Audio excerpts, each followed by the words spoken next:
ನಮಸ್ಕಾರ. ಪೌರಾಣಿಕ ರಾಜಕುಮಾರರನ್ನ ಹೀರೋಗಳನ್ನಾಗಿ ಮಾಡಿದ ಆ ಪ್ರಾಚೀನ ಶಿಕ್ಷಣದ ಬಗ್ಗೆ ಇವತ್ತು ತಿಳ್ಕೊಳ್ಳೋಣ. ಅವರು ದಂತಕತೆ ಆಗೋಕೆ ಮೊದಲು ವಿದ್ಯಾರ್ಥಿಗಳಾಗಿದ್ರು. ಅರಮನೆಯನ್ನು ಬಿಟ್ಟು ಗುರುಕುಲಕ್ಕೆ ಕಳಿಸಲಾಗಿತ್ತು.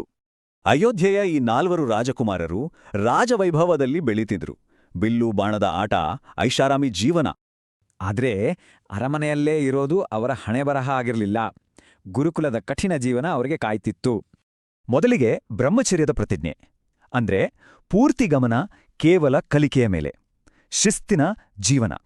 ಆಶ್ರಮದ ನಿಯಮಗಳು ತುಂಬಾನೇ ಕಷ್ಟ ಇರುತ್ತೆ ಅಂತನೂ ಅವಿಗೆ ಹೇಳಲಾಗಿತ್ತು. ಇದು ಅರಮನೆಯ ಜೀವನಕ್ಕೆ ತದ್ವಿರುದ್ಧ. ಗುರುಕುಲದಲ್ಲಿ ರಾಜ ಬಡವ ಅನ್ನೋ ಭೇದ ಇರಲಿಲ್ಲ.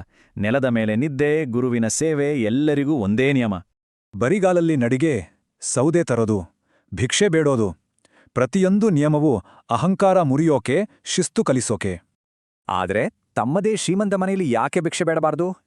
ಈ ಪ್ರಶ್ನೆಗೆ ಒಂದು ಅದ್ಭುತ ಕಾರಣವಿತ್ತು. ಶ್ರೀಮಂತರ ಮಕ್ಕಳು ಒಳ್ಳೆ ಊಟ ತಂದ್ರೆ ಬಡ ಮಕ್ಕಳಿಗೆ ಬೇಜಾರಾಗುತ್ತೆ ಅಲ್ವಾ? ಅದಕ್ಕೆ ಈ ನಿಯಮ. ಅವರ ಮೊದಲ ಪಾಠಪುಸ್ತಕದ್ದಾಗಿರ್ಲಿಲ್ಲ. ಸತ್ಯ ಮಾತಾಡಿ, ಧರ್ಮದ ದಾರಿಯಲ್ಲಿ ನಡೆಯಿರಿ. ಇದು ಗುರುಗಳ ಮೊದಲ ಉಪದೇಶ. ಮೊದಲ ಪಾಠವೇ ಆರೋಗ್ಯದ ಬಗ್ಗೆ. ಯಾಕೆಂದ್ರೆ ದುರ್ಬಲ ದೇಹದಿಂದ ಜ್ಞಾನ ಸಂಪಾದನೆ ಮಾಡೋದು ತುಂಬಾ ಕಷ್ಟ. ನಮ್ಮ ದೇಹ ಪಂಚಭೂತಗಳಿಂದ ಆಗಿರೋದು. ಇವುಗಳ ಸಮತೋಲನವೇ ಆರೋಗ್ಯದ ರಹಸ್ಯ ಅಂತ ಹೇಳಿಕೊಟ್ರು. ನಂಬೋಕೆ ಕಷ್ಟ ಆದ್ರೂ ಭೂಮಿಯ ಕಾಂತೀಯ ಶಕ್ತಿ ಬಗ್ಗೆನೂ ಪಾಠವಿತ್ತು. ಸರಿಯಾದ ದಿಕ್ಕಿನಲ್ಲಿ ಮಲ್ಗೋದ್ರ ಮಹತ್ವ ತಿಳಿಸಿದ್ರು. ಈ ಕಠಿಣ ತರಬೇತಿ ಯಾಕೆ? ಯಾಕಂದ್ರೆ ಇವತ್ತು ರಾಜಕುಮಾರ ನಾಳೆ ವನವಾಸಿಯಾಗ್ಬೋದು. ಮನಸ್ಸು ಗಟ್ಟಿಯಾಗಿರಬೇಕು. ಜ್ಞಾನ ಅಷ್ಟೇ ಅಲ್ಲ, ದೈನಂದಿನ ಕೆಲಸಗಳ ಮೂಲಕ ಕರುಣೆ, ಸೇವಾ ಮನೋಭಾವವನ್ನು ಕಲಿತರು. ಪಾರಿವಾಳಕ್ಕೆ ಕಾಳು ಹಾಕೋದು, ಗಾಯಗೊಂಡ ಮೊಲಕ್ಕೆ ಆರೈಕೆ ಮಾಡೋದು, ಪ್ರತಿಯೊಂದು ಕೆಲಸವೂ ಒಂದೊಂದು ಪಾಠ. ಎಷ್ಟೇ ಕಠಿಣ ತರಬೇತಿ ಇದ್ರೂ ಮಕ್ಕಳಲ್ವಾ? ರಾಜ್ಕುಮಾರಿಗೂ ಅಮ್ಮನ ನೆನಪಾಗಿ ಕಣ್ಣೀರ್ ಬರ್ತಿತ್ತು. ಆಗ ಅಣ್ಣನಾಗಿ ರಾಮ ತನ್ನ ತಮ್ಮಂದಿರನ್ನು ಸಮಾಧಾನಪಡಿಸ್ತಾ ಇದ್ದ. ಅಮ್ಮನ ಹಾಗೆ ಜೋಗುಳ ಹಾಡಿ ಮಲಗಿಸ್ತಾ ಇದ್ದ. ಶಕ್ತಿ ಅಂದ್ರೆ ಕಷ್ಟ ಸಹಿಸೋದು ಮಾತ್ರ ಅಲ್ಲ, ನೋವಿನಲ್ಲೂ ಕರುಣೆ ತೋರಿಸೋದು. ಇದೇ ನಿಜವಾದ ಪಾಠ. ಇವತ್ತಿನ ಆಧುನಿಕ ಯುಗದಲ್ಲಿ ಇಂಥ ಶಿಕ್ಷಣದಿಂದ ನಾವು ಕಲಿಯೋದು ಏನಿದೆ? ಯೋಚಿಸಬೇಕಾದ ವಿಷಯ. ಪ್ರಾಚೀನ ಭಾರತದ ಶಿಕ್ಷಣ ಪದ್ಧತಿ ಬಗ್ಗೆ ಎಂದಾದ್ರೂ ಯೋಚಿಸಿದ್ದೀರಾ?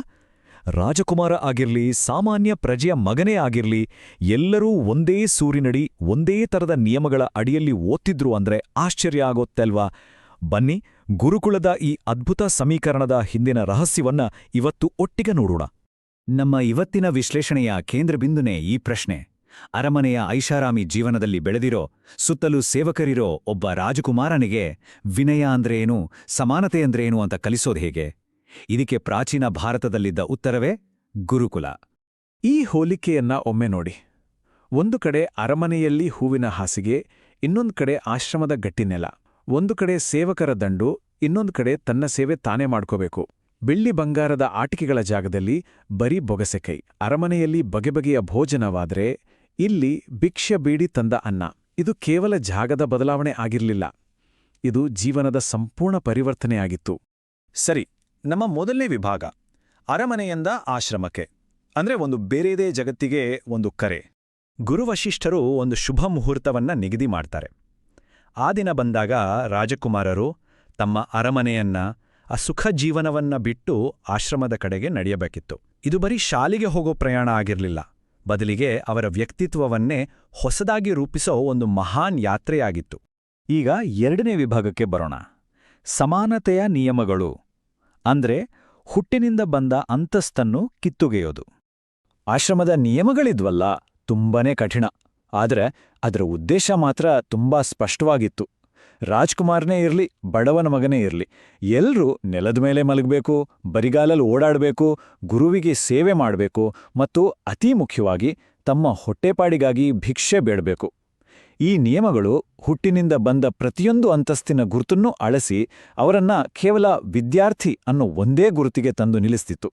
ಇಲ್ಲೊಂದು ದೊಡ್ಡ ಪ್ರಶ್ನೆ ಮೂಡುತ್ತೆ ಅಲ್ವಾ? ಎಲ್ಲವನ್ನೂ ಹೊಂದಿರೋ ಒಬ್ಬ ರಾಜ್ಕುಮಾರನನ್ನ ಯಾಕೆ ಭಿಕ್ಷೆ ಬೇಡುವಂತೆ ಒತ್ತಾಯಿಸಬೇಕು?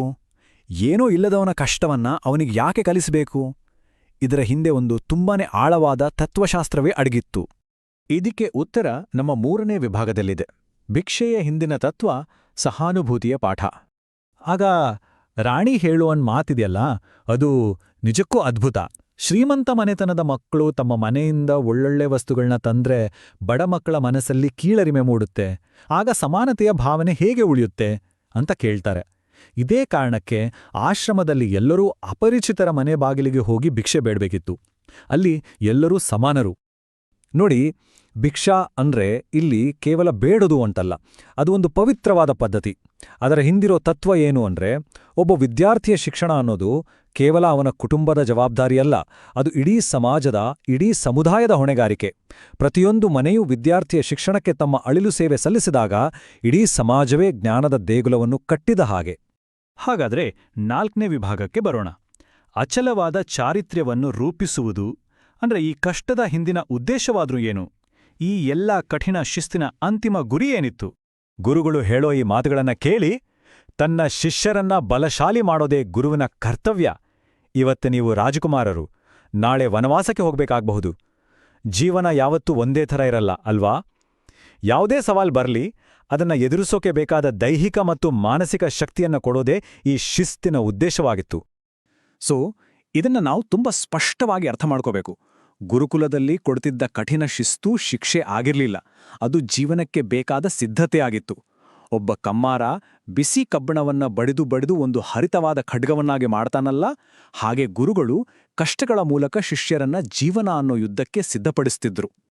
ಕೊನೆಯದಾಗಿ 5ನೇ ವಿಭಾಗ, ಜೀವನ ಪರ್ಯಂತದ ಪಾಠಗಳು ಅಂದ್ರೆ ಆ ಮೊದಲ ಬೋಧನೆಗಳು. ವಿದ್ಯಾರ್ಥಿಗಳು ಆಶ್ರಮ ಸೇರಿದ ತಕ್ಷಣ ಕಲಿಯುತ್ತಿದ್ದ ಮೊದಲ ಪಾಠಗಳು ಇವು. ಸತ್ಯಂ ವದ, ಸತ್ಯವನ್ನೇ ಮಾತಾಡು. ಧರ್ಮಂ ಚರ, ಧರ್ಮದ ದಾರಿಯಲ್ಲಿ ನಡಿ. ಮತ್ತು ಮಾತೃದೇವೋ ಭವ, ಪಿತೃದೇವೋ ಭವ, ಆಚಾರ್ಯ ದೇವೋ ಭವ ಅಂದ್ರೆ ತಾಯಿ, ತಂದೆ ಮತ್ತು ಗುರುವನ್ನ ದೇವರಿಗೆ ಸಮಾನವಾಗಿ ಕಾಣು. ಯಾಕಂದ್ರೆ ಯಾವುದೇ ಜ್ಞಾನಕ್ಕಿಂತ ಮೊದಲು ಉತ್ತಮ ಚಾರಿತ್ರ ಮುಖ್ಯ ಅನ್ನೋದೇ ಗುರುಕುಲ ಶಿಕ್ಷಣದ ಅಡಿಪಾಯವಾಗಿತ್ತು.